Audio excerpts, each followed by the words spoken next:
Everyone feels sad from time to time. Everyone feels anxious, hopeless, and lonely from time to time. But as many of you have heard, we are currently in a mental health crisis. According to the National Alliance on Mental Illness, a mental health crisis is any situation in which a person's behavior puts them at risk of hurting themselves or others and or prevents them from being able to care for themselves or function effectively in the community. And with 301 million people having been diagnosed with an anxiety mental health disorder, the data is clear. Anxiety is on the rise. But that's not all. Depression is on the rise. Autism is on the rise. Attention hyperactive deficit disorder is on the rise. Bipolar diagnoses are increasing. And overall, mental health problems seem to be increasing among the entire population. And many people think they have an undiagnosed mental disorder. For example, according to the CDC, 1 in 5 people have been diagnosed with a mental disorder. And if you add this to the amount of people who may have an undiagnosed mental disorder, then the amount of people who have some sort of mental illness is astronomically huge.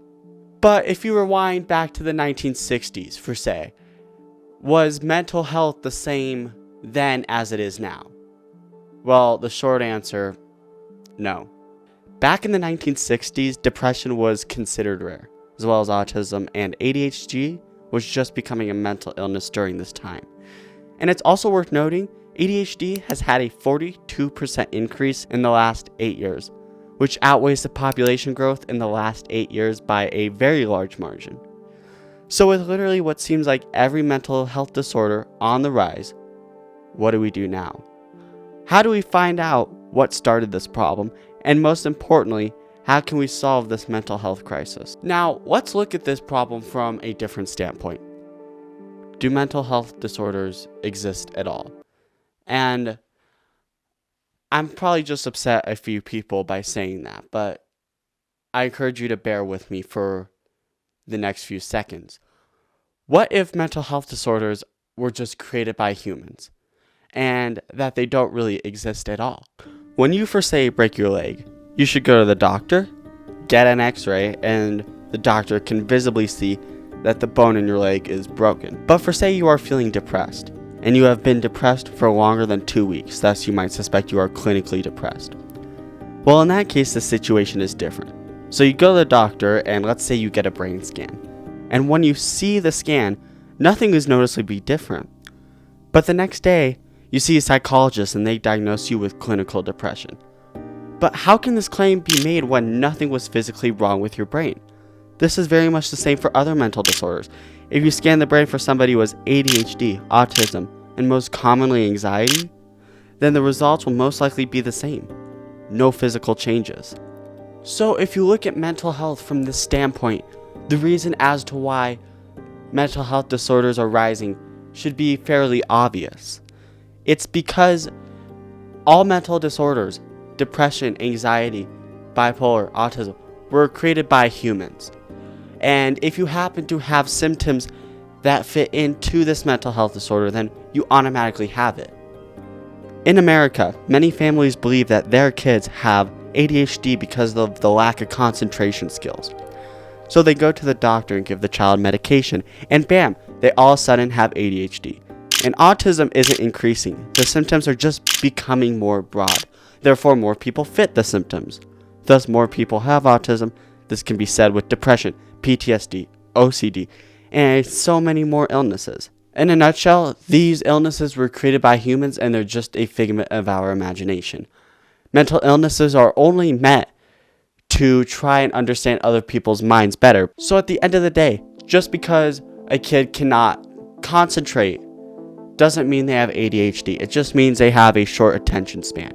And just because somebody is antisocial doesn't mean they have autism. It just means, they're antisocial.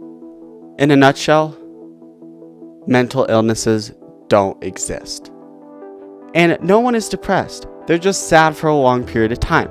But they'll get over it, right? Well, it's a lot more complicated. But then again, let's take a different approach. What if mental disorders really do exist? Now let's imagine this. There is a girl, we'll call Anne. One night, Anne's parents are driving home from a little outing, and in the meantime, she is being babysat by her aunt. But the unexpected happens, and her parents never return home. The entire family hears the news, and Anne does as well. And because her parents were everything she had, she starts to feel empty inside. 2 weeks later, Anne is adopted by a couple, but she still feels empty inside. She has no one to love. The couple who adopted her is alright, but they aren't her biological parents. She has acquaintances at school, but no real friends. At the front, depression seems like chronic sadness. And well, yes, this is arguably true. I do want to make it clear that there is more to depression than just being sad. When Anne first develops depression, her brain looks normal. But years later, that certainly isn't the case. As someone like Anne experiences life with a feeling of emptiness, especially at a very young age all the time, she loses gray matter. Gray matter is the tissue that makes up your brain and the spinal cords, and gray matter is needed to conduct normal daily activities. But as somebody who is chronically depressed, such as Anne, her constant feeling of sadness slows the gray matter development down, thus causing her to feel anxious and develop anxiety disorder. Because gray matter is disappearing from Anne's brain, her hippocampus is struggling to do its job. The hippocampus is in charge of learning and storing memories, but with this affected by a constant feeling of sadness, this lack of gray matter in the hippocampus causes long-term memory problems, trouble thinking, and can lead to Alzheimer's or dementia in the future. On top of this, Anne always feels hopeless all the time. So this causes her to have trouble sleeping, which has her develop insomnia. On top of this, ghrelin, the hormone used to produce hunger, stops being generated, then causing an eating disorder such as anorexia. After a long time of being depressed and not receiving any treatment, Anne's prefrontal cortex starts to decrease in function. This slowness in the prefrontal cortex causes ADHD. In people who have ADHD, their prefrontal cortex develops slower than somebody who doesn't, and thus the connections between one part of the brain and the others are more compromised.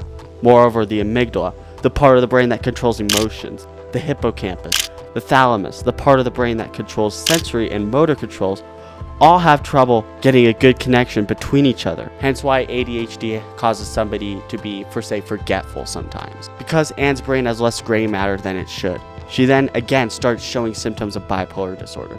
And because her amygdala is not working like it should, this causes severe mood swings. Now, this is getting old. At this point, you should be able to see how one thing leads to another in the brain.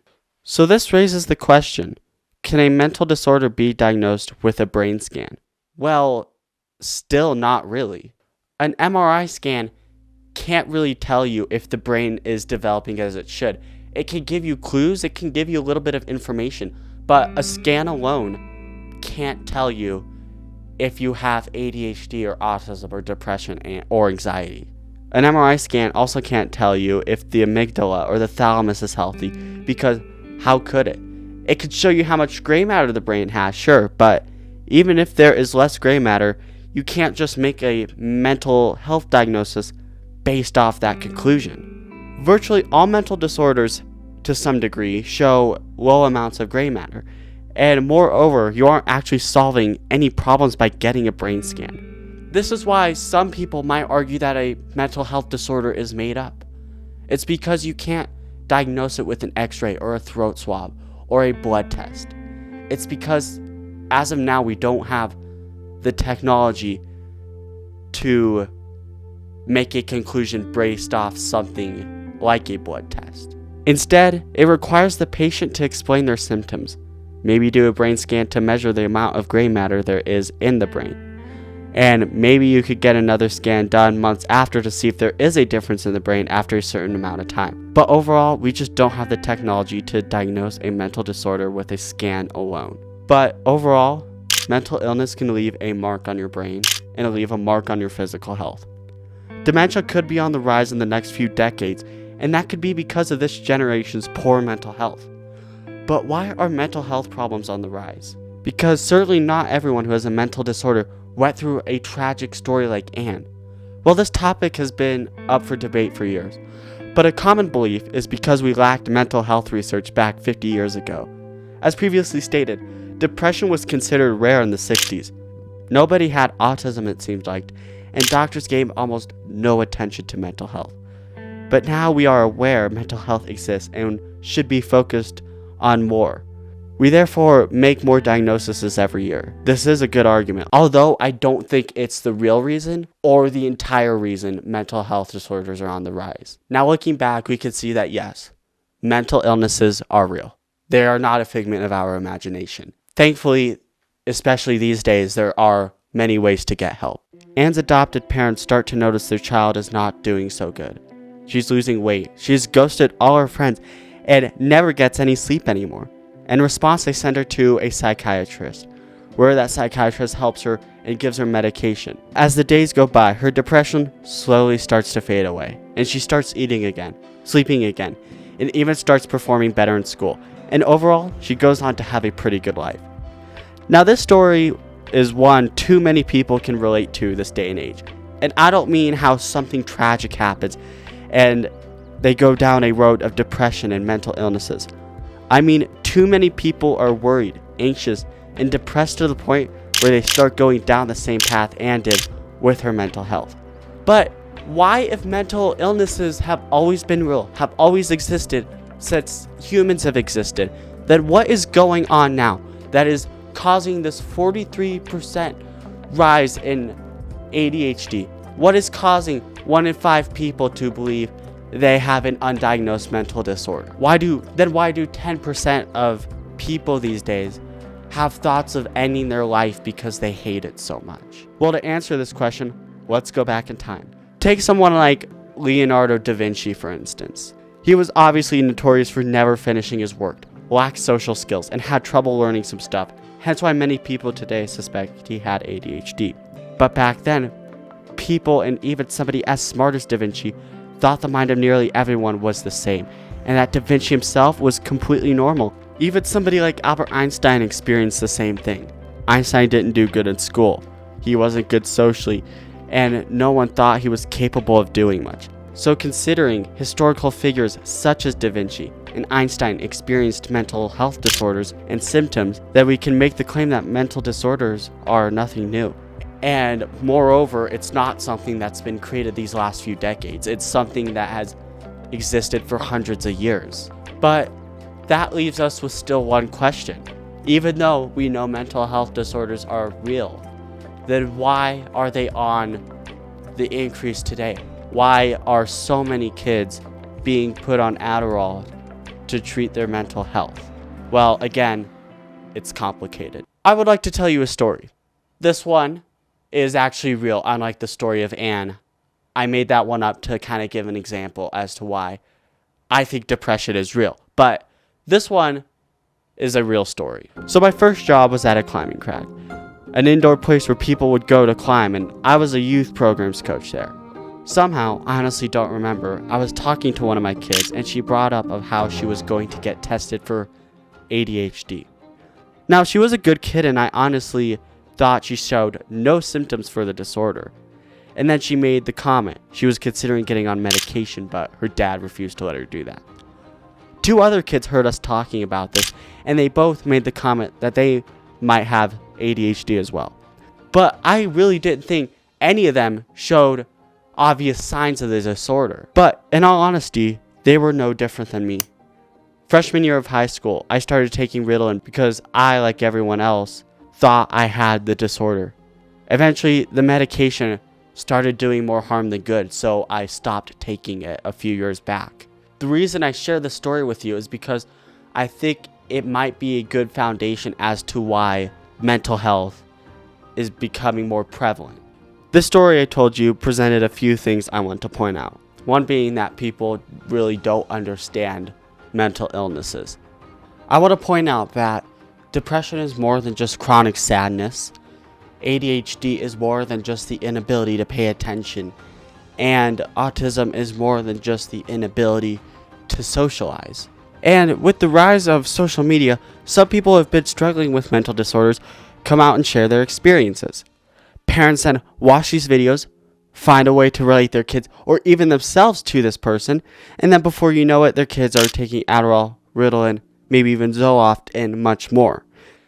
Now, there is simply too much self-diagnosing, and especially I find that some mental diagnoses aren't very accurate. A lot of people will go to some sort of therapist and list their symptoms, and the therapist will make a diagnosis off that. Medical diagnosis is very hard, and it always has been. And maybe we're just getting more lenient on our diagnoses, but that's just another idea. Something else I would like to bring up. On social media, people post stuff that makes their life seem like a utopia. And as horrible as this is, people compare themselves to other people on social media, which can in turn cause one to form depression. And I want to point this out. Comparing yourself to someone else is a very big disservice you could do to yourself. On top of this, back in the 1960s, life was a little low stress. In terms of inflation was lower. It was easier to get a job. Sure, there was wars happening, there was conflicts, but in terms of actually living life, it was pretty low stress compared to how it is now. Newer generations are avoiding having kids because they are too expensive, and they are renting places instead of buying, relying on their parents to put a roof over their head even at an old age. They are working hours at a job they don't like and relying on stimulants like Ritalin to keep them going. With this current state that we live in, society has a reason to struggle. People can't retire anymore. Education is declining, and people are losing meaning in their life. This wasn't the case in the 1800s or even the 1960s. Back then, you lived, you made money how you could, and you could afford basic necessities. So, to wrap this up, mental illnesses could be becoming worse just because the earth is a worse place than what it was 70 years ago. But before you click off this video, there's still more I want to say. It seems like we are living in a dystopian world, but I encourage you to listen to me for the next minute. There has never been a better time to be alive. Humans are more connected than ever. We also have technology that can cure diseases and treat mental health. Although depression and anxiety disorders are becoming more common, we humans are creating countless ways that can help you get through depression and anxiety and overall treat the disorder. So if you're struggling, get help. A lot of people are very pessimistic about the progress humanity is making. Sure, we have a lot of problems, but the work we are putting in towards solving these problems is paying off. Hard work can make a dream come true. Depression is real. It is not just some emotion. It is a disorder, and one that is becoming more common. It changes the way your brain functions and over long periods of time increases chance of other disorders. Life is a gift. It's not always easy though. Look out for each other and get help if you need it. Please. A human life is super important. More than that or anyone can put into words. So please, if you are facing mental health troubles, get help. With that being said, thank you for watching. This is My Matter. This is a YouTube channel I am creating. I like psychology. I am not an expert in it, so take all of this with a big grain of salt. I hope I can continue to grow the channel with your support, and I hope you enjoyed today's video. Thank you.